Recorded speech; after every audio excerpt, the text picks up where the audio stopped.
마태복음 1장부터 4장 성경 본문을 통해 천국이 어디 있을까라는 제목으로 하나님의 말씀을 증거하겠습니다. 천국이 어디에 있을까요? 보통 사람들은 천국을 하늘 공간 어디쯤에 있는 특정한 장소라고 생각합니다. 물론 한자인 천국이라는 단어를 보면 하늘천 나라국, 그래서 하늘의 나라입니다. 단어의 뜻으로만 생각하면 하늘 어디인가 천국이 있어야 합니다. 누가복음 24장 51절을 보아도 예수께서 부활하신 후에 제자들이 보는 앞에서 하늘로 올라가셨다는 표현이 나옵니다. 고린도후서 12장 1절 4절을 보면 바울이 신기한 영적 체험을 하는 중에 셋째 하늘에 있는 낙원에 다녀왔다라고 합니다. 이런 표현들은 문자적으로 생각해 보면 천국은 당연히 하늘에 있습니다. 성경의 메시지는 진리죠. 하지만 그 진리의 메시지를 표현하는 방법은 당시의 세계관, 그 사람들의 지식 수준을 따릅니다. 그러므로 성경을 해석할 때 문자적 의미만 아니라 당시의 세계관을 이해해야 합니다. 예를 들어보죠. 여호수아서 12장 13절을 보면 백성이 그 원수를 정복할 때까지 태양이 멈추고 달이 멈추어 섰다. 야살의 책에 해가 중천에 머물러 종일토록 지지 않았다고 한 말이 바로 이것을 두고 한 말이다 라는 표현이 나옵니다. 이 태양이 멈춘다 또는 태양이 진다라는 이 성경 구절을 근거로 중세시대에는 천동설을 주장했습니다. 이 태양이 움직인다는 거죠. 근데 지구가 태양을 주변을 돈다는 지동설을 주장하는 갈릴레오에게 그래서 유죄를 선언했습니다. 중세만 아니라 지금도 표현은 해가 뜨고 해가 진다고 하죠. 이건 문학적 표현입니다. 하지만 과학적 사실은 태양은 움직이지 않고 그대로 있습니다. 단지 지구가 스스로 회전하는 것이고 사람 눈에 태양이 움직이는 것처럼 보이는 것뿐입니다. 고대 사회에서는 지구가 평평하다고 생각했습니다. 그리고 지구의 끝에 가면 거대한 낭떠러지가 있다고 생각했습니다. 그리고 그 평평한 땅 위에 하늘이 있고 그 하늘에 하나님이 계신다고 생각했습니다. 땅 아래에는 지옥이 있고 타오르는 불과 귀신들로 가득하다고 생각했습니다. 하지만 현대 과학에 따르면 땅 밑에는 지옥이 있지 않습니다. 흙과 바위와 마그마만 있을 뿐입니다. 또한 지구는 납작하지 않고 둥그렇습니다. 지구가 둥글기 때문에 지구 위에만 하늘이 있는 것이 아니라 지구 밑에도 하늘이 있습니다. 더군다나 지구는 회전하고 있습니다. 미국에서의 하늘과 한국에서의 하늘의 위치가 다르죠. 하나님이 계시는 곳이 하늘이라면 하나님은 아프리카의 하늘에 계실까요? 아메리카의 하늘에 계실까요? 천국은 화성과 지구 사이에 있을까요? 아니면 지구와 금성 사이의 공간에 있을까요?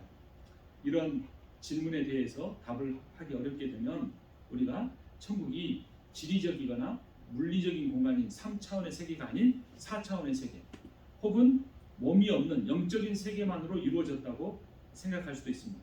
하지만 성경은 예수의 재림과 우리의 육체의 부활에 대해 분명하게 선언합니다.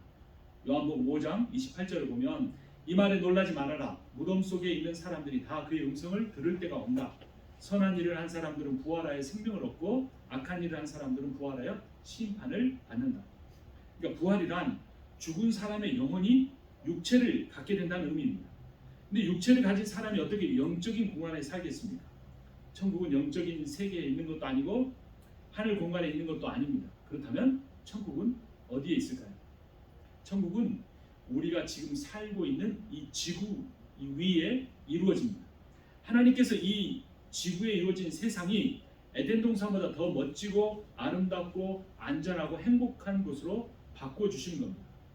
요한계시록 20장 1절을 보면 요한이 이렇게 고백합니다. 나는 새하늘과 새 땅을 보았습니다. 이전의 하늘과 이전의 땅이 사라지고 바다도 없어졌습니다. 보아라, 하나님의 집이 사람들 가운데 있다. 하나님이 그들과 함께 계실 것이요 그들은 하나님의 백성이 될 것이다.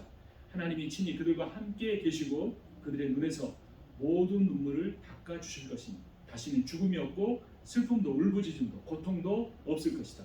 이전 것들이 다 사라져버렸기 때문이다. 아담의 타락으로 인해 인간만 아니라 피조세계가 함께 타락했습니다. 홍수가 나고 가뭄이 있고 지진이 일어납니다. 그런데 예수께서 다시 오시면 하늘도 땅도 새로워집니다. 자연재해가 완전히 사라집니다. 땅은 늘 풍년을 내고 먹고 쓸 것이 차고 넘치게 됩니다. 사람들이 모두 욕심을 버리고 서로 사랑하고 섬기고 나누고 누리는 평화와 기쁨이 넘치는 새로운 세상이 열립니다. 재림한 예수의 통치 아래 부활한 성도들이 이 지구 위에 영원히 행복한 천국을 이루며 살게 됩니다. 그러니까 천국이란 예수의 통치가 완벽하게 실현된 하나님의 나라입니다. 그런데 왜 이 하나님 나라를 하늘나라로 부를까요? 한자로 말하면 신국을 천국이라고 왜 부르는 걸까요? 특히 우리가 이제 묵상을 시작한 마태복음에는 천국이라는 단어가 무려 37번이나 사용됐습니다. 마태복음을 유대인들을 위해 기록했습니다. 유대인들은 하나님이라는 단어를 함부로 사용하지 못했습니다. 성경을 옮겨 쓰다가 하나님이라는 단어가 나오면 그 단어를 쓰기 전에 목욕을 한번 해야 했습니다. 또 다음 문장에서 하나님이라는 단어가 나오면 또 가서 몸을 씻고 와야 했습니다.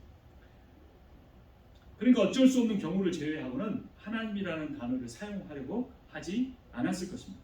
그래서 아예 하나님이라는 단어를 하늘로 바꾸고 하나님 나라라는 단어를 하늘나라, 천국이라는 단어로 바꾸어 버린 것입니다. 그런데 현대를 사는 우리는 하나님이라는 단어를 잘 사용합니다. 아버지 하나님을 아빠라고 다정하게 부를 수도 있습니다. 그러니까 우리는 하늘나라라는 단어보다는 하나님 나라라고 부르는 것이 맞습니다. 그러니까 천국은 오늘날 우리 시대의 표현을 하면 하나님이 다스리시는 모든 장소를 의미합니다. 우주의 어떤 특정한 공간이 천국이 아니라 우주 전체가, 우리가 살아가는 일상의 모든 삶의 터가 천국이 될 수 있습니다. 그리스도의 사명은 이 예수의 천국 복음을 전해서 모든 사람이 하나님의 통치를 받게 하는 것입니다. 즉 천국 복음, 하나님 나라의 복음을 전하는 것이 우리 크리스천의 사명입니다. 마태복음 4장 23절 말씀 같이 보겠습니다. 4장 23절입니다. 예수께서 온 갈릴리를 두루 다니시면서 그들의 회당에서 가르치며 하늘나라의 복음을 선포하며 백성 가운데서 모든 질병과 아픔을 고쳐주셨다. 예수께서는 누가복음 17장 21절에서 천국을 여기 있다 저기 있다 하지 말라고 하셨습니다. 왜냐하면 천국이 너희 가운데 있기 때문이라고 말씀하셨습니다. 천국이 나중에 죽어서 가는 곳일 뿐만 아니라 현재 우리의 삶의 자리에서, 특히 우리의 마음속에 이루어지게 할 수 있습니다. 그러면 어떻게 해야 그 천국이 내 마음에, 하나님 나라가 내 마음에 이루어질까요? 마태복음 4장 17절 말씀 같이 봅니다. 그때부터 예수께서는 회개하여라, 하늘나라가 가까이 왔다 하고 선포하기 시작하였다. 우리가 하나님 나라에 들어가는 것만 아니라 Kingdom comes, 하늘나라가 우리에게 온다는 겁니다. 하늘나라가 우리에게 와서 우리 안에 임한다는 것은 하나님의 다스리심이 우리의 마음과 우리의 삶과 우리의 인격과 우리의 감정 가운데 가득 찬다는 겁니다. 우리가 하나님의 통치를 받으면 두렵고 무서운 세상도 천국이 될 수 있습니다. 우리가 하나님의 위로를 누리고 간절히 구하고 살면 슬프고 힘든 세상도 천국이 될 수 있습니다. 하나님의 사랑을 받으면서 살면 외롭고 고독한 인생도 천국과 같은 삶이 될 수 있습니다. 내가 어떻게 마음 먹기에 따라 달려있다는 것. 내 마음에 천국이 이루어지면 다른 사람과 관계, 특히 가족 관계에 천국이 이루어집니다. 가족 관계에 천국이 이루어지면 일터에서도 학교에서도 천국이 조금씩 넓혀져 갑니다. 찬송가 438장 가사 내용입니다. 내 영혼이 은총 입어 중한 죄진 벗고보니 슬픔 많은 이 세상도 천국으로 화하도다. 주의 얼굴 뵙기 전에 멀리 뵈던 하늘나라 내 마음속에 이루어지니 날로 가깝도다. 높은 산이 거친들이 초막이나 궁궐이나 내 주 예수 모신 곳이 그 어디나 하늘나라. 할렐루야 찬양하세. 내 모든 죄 사함 받고 주 예수와 동행하니 그 어디나 하늘나라. 그 어디나 하늘나라. 그 어디나 하늘나라. 그 마음에 천국이 이루어진 사람의 삶 속에서는 어디를 가나 그 사람의 자리에 하나님 나라가 이루어집니다. 하나님의 나라의 다스림을 받으면 가난한 초가집에 살아도 행복하지만 사람이 자신의 마음 가운데 주인이 되어버리면 왕의 궁궐에 살아도 지옥과 같은 삶이 될 수 있습니다. 여러분은 천국의 삶을 원하십니까? 지옥의 삶을 원하십니까? 사람의 인생은 원하는 대로 됩니다. 내가 바라는 대로 이루어집니다. 내가 기도하는 대로 이루어집니다. 내가 천국의 삶을 간절히 원하면 하나님이 내 삶에 찾아오셔서 나를 다스려 주시고 내 안에 두려움과 염려와 슬픔과 고통과 아픔들을 깨끗이 씻어 주시고 천국을 내 마음속에, 내 가정에 이루어 주신다는 겁니다. 근데 우리가 그 믿음을 갖지 못하고 간절히 구하지 않기 때문에 천국이란 그런 데 있는 것이 아니라 세상적인 걸 추구하며 살아갈 때 우리의 삶이 분주해지고 말씀이 내 머리에만 남아있고 가슴으로 내 삶으로 이루어지지 않을 수 있다는 것입니다. 우리는 자신이 천국의 삶을 원한다고 생각하지만 실제 삶에서는 지옥 같은 고통을 향해 달려가는 길을 선택하기도 합니다. 왜 그럴까요? 내가 어릴 때부터 가져온 내 본성을 따라 살아버리기 때문입니다. 그냥 내 마음이 지금 원하는 대로, 내 본능이 원하는 대로, 내가 이제까지 했던 습관대로, 아버지가 한 걸 본 그대로 똑같이 따라 살면서 원하지 않기 때문에 천국이 이루어지지 않는 겁니다. 원하면 이루어집니다. 지금 이 순간 하나님의 천국을 간절히 원하는 마음으로 말씀을 들어보십시오. 사람들은 천국의 삶이란 환경에서 온다고 오해합니다. 지금 고생하지만 돈을 많이 벌어놓으면 몇십 년 뒤에는 내 삶이 천국처럼 바뀌어질 거예요. 내 몸이 건강해지면, 내가 더 이상 아프지 않으면 내 인생이 그때부터는 천국이 될 거예요. 내가 더 날씬해지면, 내 얼굴이 더 예뻐지면, 내가 더 좋은 직장에 가면, 내 비즈니스가 더 잘 되면 천국이 이루어질 거야. 난 그 천국에 이르기 위해서 현재의 삶을 희생할 거야 라고 오해하는 것입니다. 이런 생각들은 조건과 상황에 따라 천국이 이루어진다는 착각입니다. 자기 삶의 불확실성을 없애는 것이 천국의 조건이라고 오해를 합니다. 그러나 천국과 같은 삶, 천국과 같은 행복은 돈이나 재산이나 외모나 능력이나 직업에서 오지 않습니다. 물론 이런 것들이 부족하면, 돈이 부족하면 불편하긴 합니다. 몸이 아파도 불편하긴 합니다. 하지만 불편한 것이 불행한 것은 아닙니다. 어떤 사람은 정말 편한 삶을 살지만 행복하지 못한 사람이 많습니다. 어렸을 때부터 가난한 사람은 부자가 되면 행복해질 거라고 오해합니다. 집안에 오랫동안 아픈 사람이 있었던 그런 가정에서 자란 사람은 건강이야말로 천국의 조건이라고 착각을 합니다. 그런데 정말 가난해도 천국처럼 행복한 가정이 있고, 부자가 돼서도 매일 싸우고 서로에게 무관심한 지옥 같은 가정이 있습니다. 가족 중에 몸이 아픈 사람이 있어도 서로 배려하고 돕는 천국 같은 가정이 있고, 가족들이 모두 건강하고 미남 미녀여도 그 건강과 외모로 서로 질투하는 가족들도 있습니다. 천국과 지옥을 결정하는 것은 조건과 상황이 아닙니다. 자신의 마음의 상태이고, 내가 원하는 대로, 내가 결정하는 대로 사람들과의 관계가 천국이냐 지옥이냐를 결정하게 되는 것입니다. 자신이 행복하다고 생각하는 사람은 다른 사람도 행복하게 만들 수 있고, 자신의 인생이 불행하다고 생각하는 사람은 다른 사람을 불행하게 만들 수 있습니다. 그럼 어떤 사람이 행복하다고 생각하고 어떤 사람은 불행하다고 생각할까요? 자신을 사랑하는 사람은 자신이 행복하다고 느끼고 다른 사람도 행복하게 만들어 줄 수 있습니다. 하지만 자신을 사랑하지 못하는 사람은 자꾸 조건을 바꾸어서 내가 사랑받을 만한 존재가 되려고 하기 때문에 현재의 삶에서 불행하다고 느끼고, 그로 인해서 다른 사람도 진심으로 사랑하지 못하는 것입니다. 어떤 사람은 자기가 자신을 사랑하지 못하고 불행한 이유가 자기 집안 내력 때문에, 내 부모 때문이라고 생각을 합니다. 내 집안이 좋지 않아서 할아버지나 부모의 안 좋은 영향을 받았다는 겁니다. 근데 마태복음 1장 4장에 나오는 예수 그리스도의 탄생과 세례와 시험과 사역 이야기를 보면 환경이 행복의 조건이 아님을 알 수 있습니다. 예수님의 그 가족을 보면 행복하다고 얘기할 만한 그런 것들이 아무것도 없습니다. 마태복음 1장으로 가봅니다. 1장 3절 말씀 같이 읽습니다.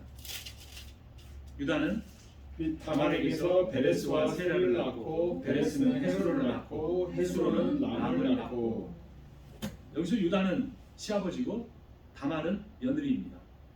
근친 상간을 통해 예수가 속한 유대 민족이 탄생했습니다. 뿌리부터가 문제가 많습니다. 5절을 같이 읽습니다.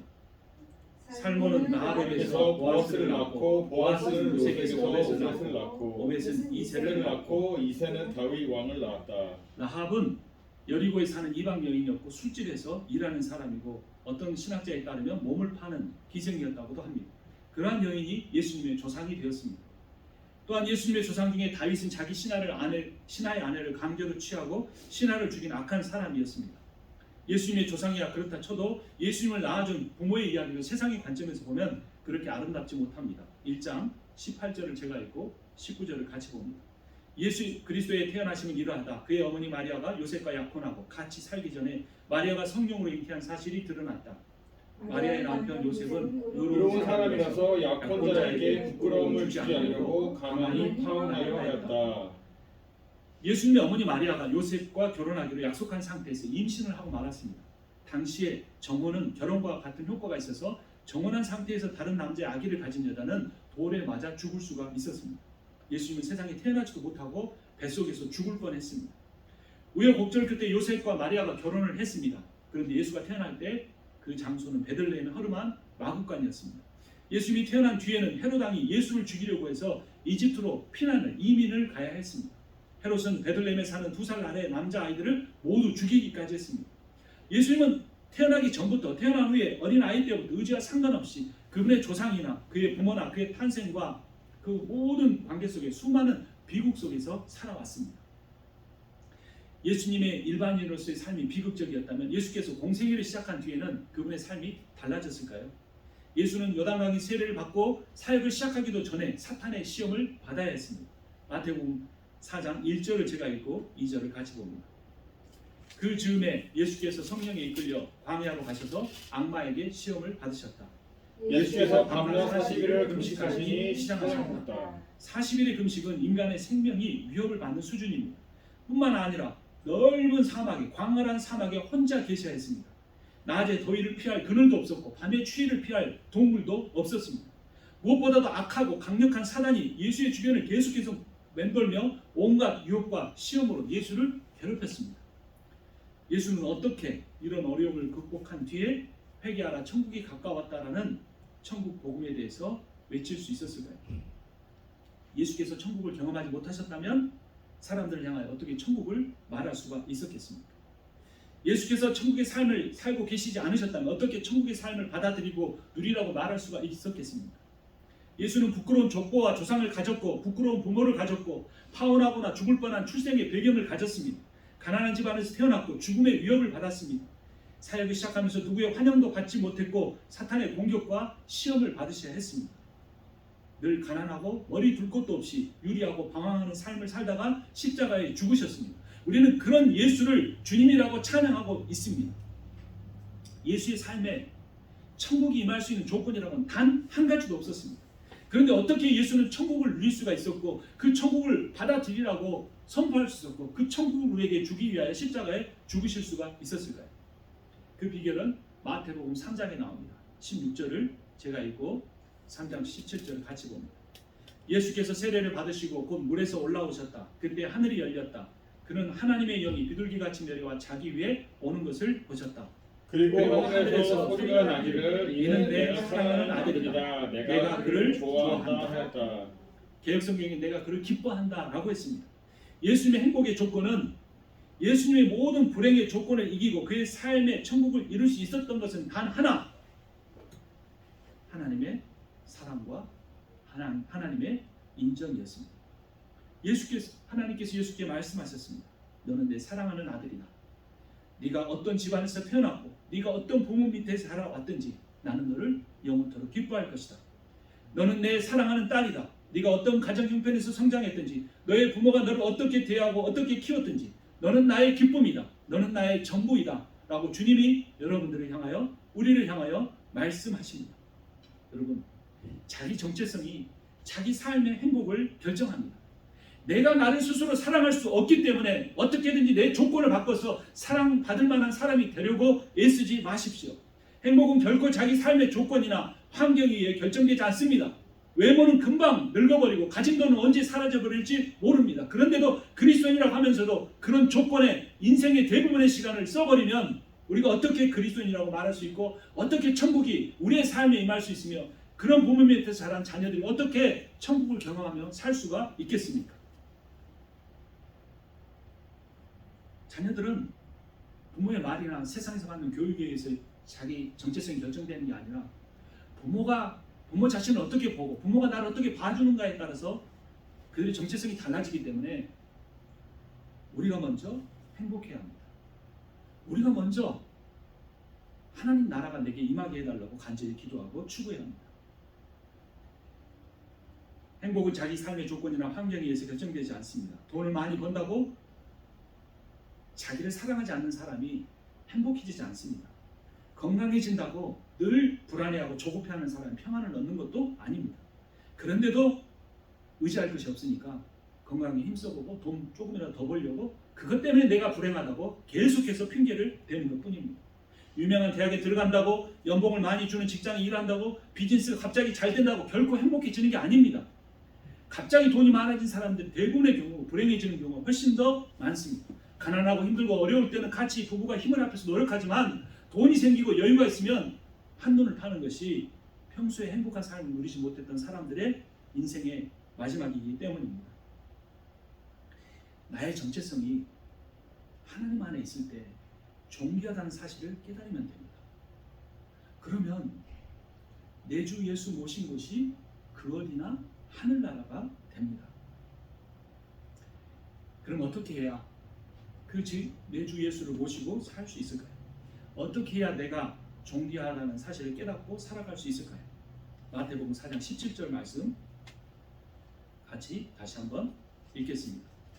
그때부터 예수께서는 회개하여라 하늘나라가 가까이 왔다 하고 선포하기 시작하였다. 하늘나라가 가까이 왔다라는 건 하나님의 통치가 내 안에 임한다. 하나님이 나를 다스려 주시도록 내 삶의 주권을 맡겨드린다. 내 마음을 열어드린다라는 표현입니다. 어떻게 해야 그렇게 된다고 말합니까? 예수님의 첫 단어가 뭡니까? 회개하여라. 회개한다는 게 무엇을 의미할까요? 회개한다는 것은 잘못했습니다, 인정합니다, 뉘우친다는 의미가 있습니다. 이걸 헬라어로 메타노이아라고 합니다. 근데 회개의 원래 뜻은 이게 아닙니다. 잘못된 방향으로 가고 있는 그 삶의 목표와 마음을 하나님께로 돌이킨다라는 겁니다. 히브리어로 슈브라고 합니다. 그러니까 회개는 하나님 아버지께 돌아오는 겁니다. 아버지의 집으로 돌아오는 겁니다. 내 생각을 가지고 나를 보지 않고 내 마음을 가지고 내 가정과 배우자를 보지 않고 하나님의 관점으로 나와 내 자녀와 배우자를 보는 것이 회개하는 겁니다. 탕자가 자신의 잘못을 뉘우치고만 있었습니까? 후회만 하고 있었습니까? 그렇지 않습니다. 그는 부끄러웠지만 도저히 아버지 앞에 갈 용기가 없었지만 일어났고 아버지께로 돌아왔습니다. 아버지께 돌아오는 것이, 아버지의 집에 돌아오는 것이, 아버지의 통치를 받아들이는 것이, 세상의 모든 소리를 차단하고 하나님의 음성으로 자기 정체성을 갖는 것이 회개입니다. 돌아왔더니 어떻게 됩니까? 조롱을 받을 줄 알았는데 아버지가 아직도 거리가 먼데 아버지가 그를 알아봤습니다. 그를 치근히 여겼습니다. 달려갔습니다. 그의 목을 껴안고 입을 맞췄습니다. 하나님이 오늘 이 시간에 여러분들을 그렇게 기다리셨습니다. 날마다 여러분들이 일하고 고민하고 밤에 잠을 못 이룰 때, 세상 걱정으로 염려 가운데 잠을 못 이룰 때, 그러나 하나님은 여러분을 바라보고 계시고 늘 기다리고 계십니다. 탕자는 자신이 주인이 되는 인생의 맛을 즐겼습니다. 아버지 유산을 미리 물려받아 돈 쓰는 맛에 취해서 허랑방탕하게 살았습니다. 그런데 돈이 다 떨어지고 흉년이 들자 그제서야 아버지 생각이 났습니다. 탕자는 용기를 내 아버지 집으로 돌아왔습니다. 탕자는 일꾼의 하나로만 받아줘도 감사하다고 생각했는데 아버지는 아들을 위해 큰 잔치를 벌이고 새 옷과 신발과 가락지를 끼워줬습니다. 내가 내 삶의 주인이 되어 살아가면 잠깐은 기쁩니다. 집도 사고 평소 원했던 차도 한번 사보고 사람들 앞에 이런저런 모습도 보이고 좋은 곳에 놀러도 가고 맛있는 음식도 먹어보고, 근데 그것은, 그런 기쁨은 잠깐입니다. 곧바로 더 외로워집니다. 그것을 누리지 못했을 때는 그 목표라도 있었는데 누리고 나서도 마음이 허전하니까 너무나 인생이 흔들리게 됩니다. 인간이 가진 자원과 능력과 지혜에는 한계가 있습니다. 잘 될 때도 있지만 위기를 만나면 힘들어지고 무너지고 맙니다. 어떤 환경과 조건에서 흔들리지 않고 그러므로 평안과 기쁨이 가득 찬 삶을 살기를 원한다면 하나님과 동행해야 합니다. 그분의 말씀에 귀를 기울여야 합니다. 형식적인 큐티나 기도가 아니라 정말로 내 마음을 비우고 하나님의 통치를 간절히 원하는 마음으로 하나님의 말씀을 묵상해야 합니다. 그러면 반드시 천국이 내 마음에 이루어집니다. 현재의 삶에서 이런 간절한 마음으로 천국을 누리기 원하는 사람의 삶은 달라집니다. 천국의 삶이란 첫 번째는 마음을 다스리는 거고, 두 번째 내 마음을 다스린 다음에는 다른 사람과 관계를 잘하는 겁니다. 이 두 가지에 인생의 천국이 달려 있습니다. 근데 이 두 가지가 사람의 어떤 노력과 소유와 성공을 통해서도 이게 안 되는 겁니다. 그렇기 때문에 우리가 말씀의 영을 구해야 합니다. 예수께서 사탄에게 시험을 받으신 것처럼 우리도 시험을 받습니다. 예수께서 그 시험을 어떻게 이기셨습니까? 성령이 이끌려 광야로 가고 성령이 주시는 말씀의 지혜를 가지고 그 시험을 이겨내셨습니다. 우리도 사탄의 시험을 늘 받습니다. 사탄만 아니라 친구나 가족이나 심지어 같은 교회 교인에 의해서도 시험을 받습니다. 교회 다닌다고 다 크리스천이 아니고 다 천국의 삶을 사모하지 않기 때문에 문제인 것입니다. 여러분, 크리스천은 내 눈에 보이는 것이 아니라 보이지 않는 세상을 믿는 사람입니다. 그런데 보이지 않는 것을 보이는 것으로 바꾼 그러한 공동체가 오늘날에 수많은 교회들이 될 수도 있습니다. 우리 교회 역시 눈에 보이는 복이나 숫자나 건물을 우상으로 섬긴다면 별로 다를 것이 없을 것입니다. 하나님의 다스림 대신에 이러한 우상의 유혹을 추구하는 사람은 하나님 주신 현재의 복을 누리지 못하고 늘 미래를 걱정하며 준비하며 사는 어리석은 인생이 되고 합니다.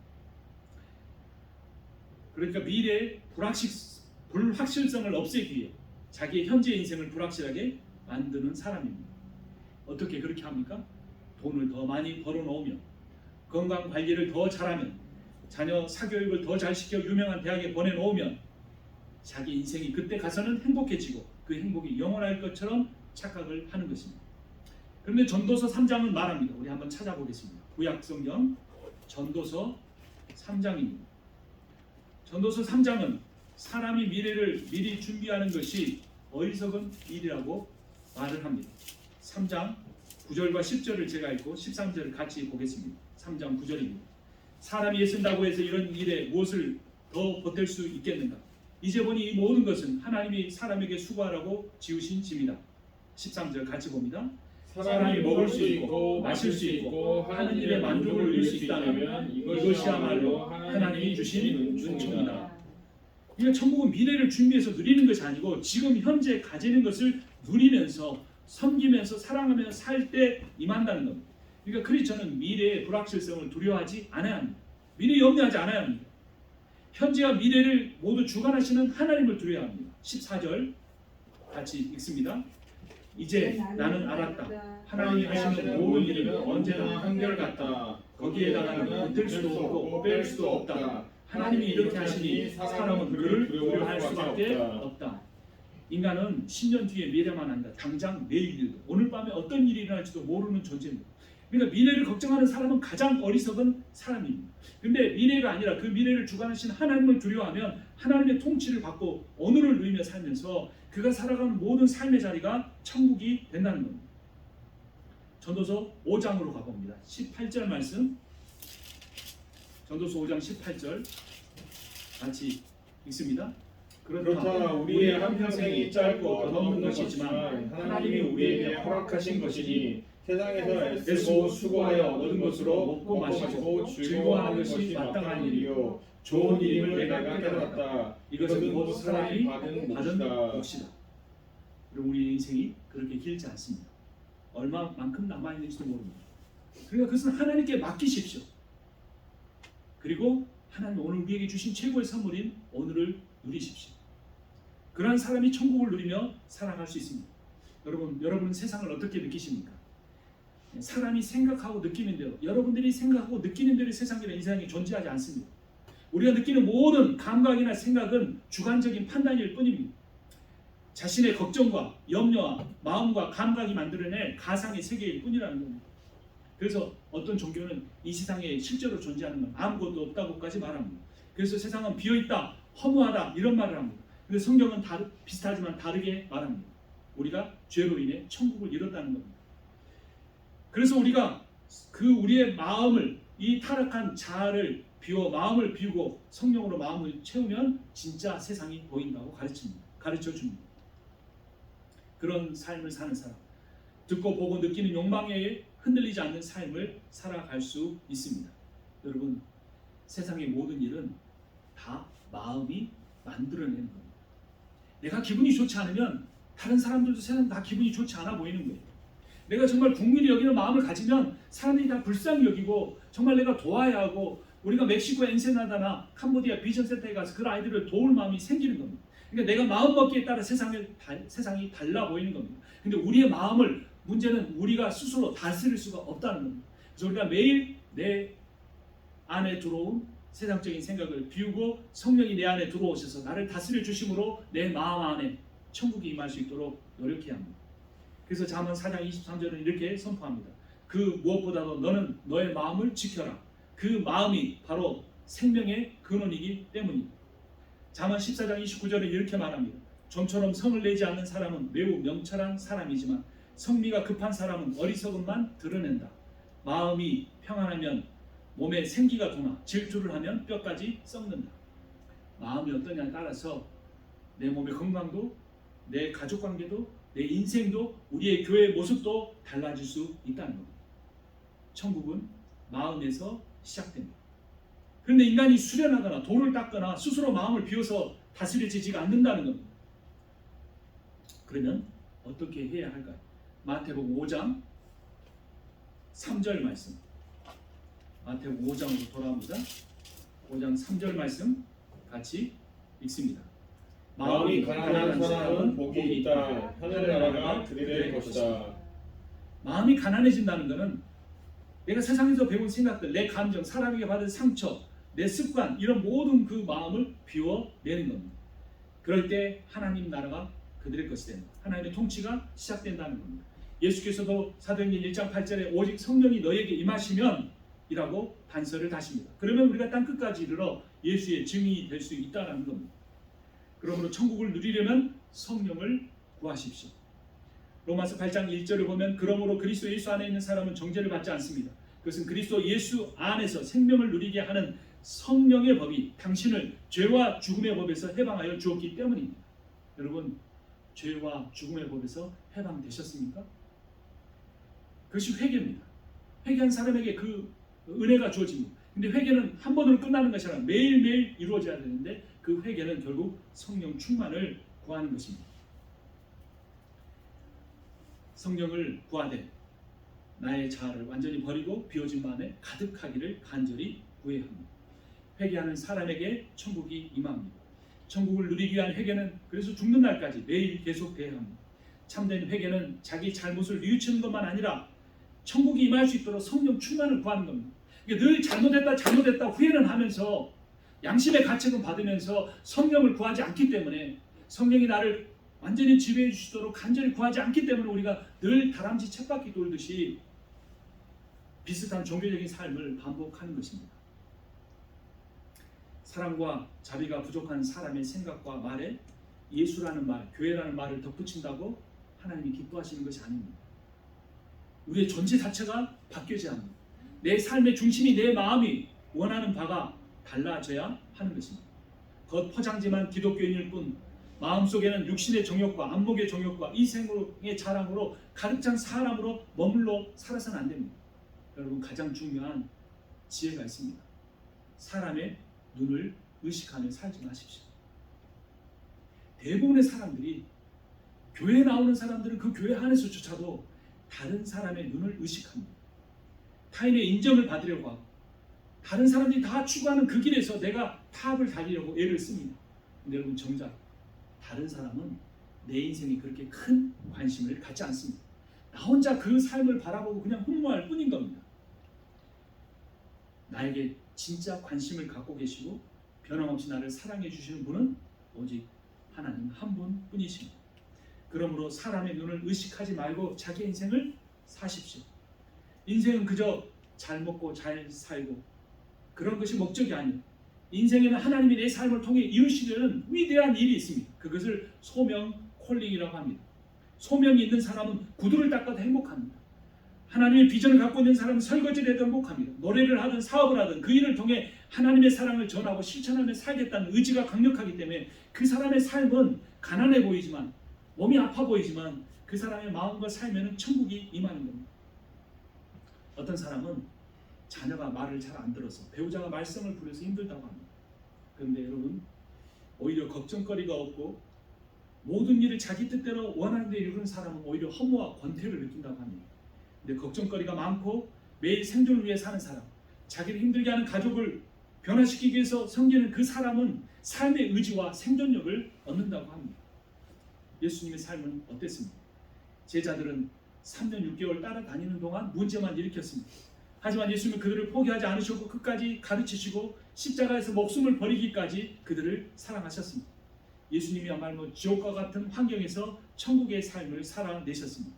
우리도 예수가 사시고 전해주신 그 천국의 삶을 살려면 믿음을 가져야 합니다. 여러분, 예수님을 믿으십니까? 믿지 않는 걸 불신이라고 합니다.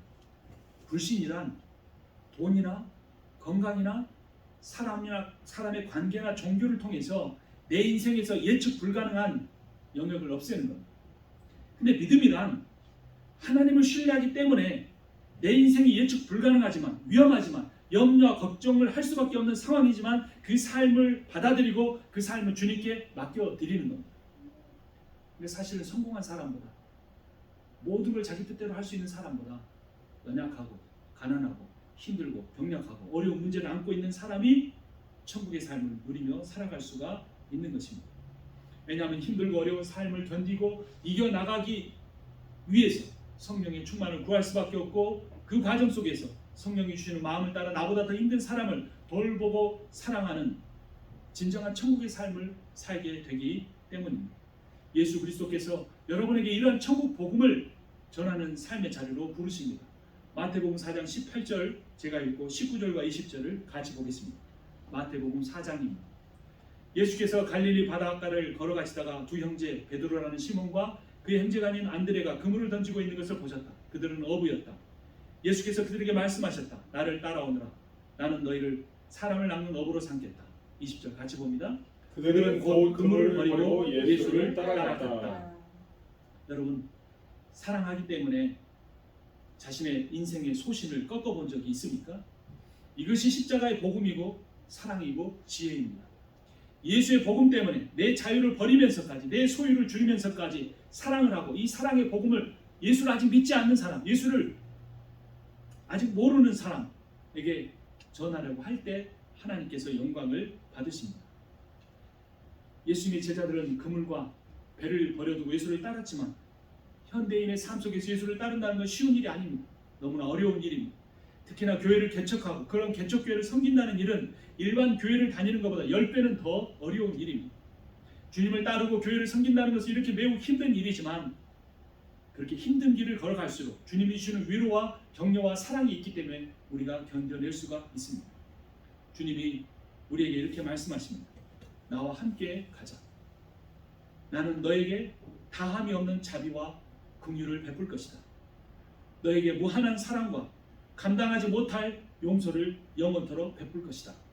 나를 따르라. 이제까지 많은 수고와 노력을 했는데도 이루어진 것이 없다고 실망하지 마십시오. 이미 다 이루어주신 십자가에서 모든 걸 다 이루신 주님의 자비를 구하십시오. 나를 매일매일 빚어가시는 그분께 오늘의 삶을 맡기면 결국 예수께서 이루어 주실 것입니다. 그분이 십자가 위에서 이루신 그 천국의 삶을 여러분의 마음 가운데 베풀어 주실 것입니다. 예수 그리스도의 심장에 여러분의 머리를 기대어 보십시오. 예수의 마음이 나의 마음이 되는 것을 느낄 수 있을 것입니다. 그러므로 믿음은 내가 힘들고 어려울 때, 내가 아프고 감당하기 힘든 어려운 일이 있을 때 내 머리를 예수의 가슴에 기대는 것입니다. 그 예수는 나보다 나를 더 잘 아시고 그 예수는 나보다 나와 더 친하시며 그 예수는 나보다 나를 더 사랑하십니다. 그 예수 그리스도는 여러분을 있는 모습 그대로 사랑하시지만 여러분들을 사랑하시기에 있는 모습 그대로 두시지 않으실 것입니다. 때로는 몸을 아프게 하고 때로는 재정적인 위기를 겪게 하고 때로는 자녀에게 찾아온 어려운 문제를 통해서 주님만 바라보고 주님을 사랑하고 주님의 통치를 받아들여 하나님의 나라를 자신의 마음과 가정에 이루고 자신이 경험한 그 하나님의 나라를 사람들에게 전하는 삶을 살아가게 하실 것입니다. 현대인들은 참 바쁩니다. 그래서 쉼이 필요하다고 말합니다. 근데 여러분, 진정한 쉼이 무엇인 줄 아십니까? 진정한 쉼은 아무것도 하지 않고 편안하게 있는 것이 아니라 자기가 진짜 하고 싶은 일을 하는 것이 쉼이라고 합니다. 진짜 자기가 하고 싶은 일을 하는 것이 바로 하나님이 주신 소명입니다. 여러분은 내가 이 일을 하면 가슴이 뛰고 내가 이 일을 하면 하나님의 사랑이 폭포수처럼 쏟아지는 걸 느껴본 적이 있습니까? 그것이 무엇인지 위에서 우리가 함께 기도하고 그 하나님의 통치로 말미암아 주어지는 천국의 삶을 우리 주변에 있는 사람들에게 또는 아직 내가 모르는 사람들에게 전하며 그 천국 복음을 누리며 사는 여러분과 제가 되기를 주님의 이름으로 축원합니다. 기도하겠습니다. 살아계신 하나님 아버지, 회개합니다. 여전히 동일한 죄를 반복하고 정욕을 따라 욕심을 따라 살았음을 주님 앞에 고백합니다. 그러나 오늘 말씀을 통해 배웠습니다. 뉘우치는 것이 회개의 전부가 아니고 하나님께 돌아서는 것이라 말씀하셨습니다. 무엇보다도 우리의 마음을 하나님께 돌이키기를 원합니다.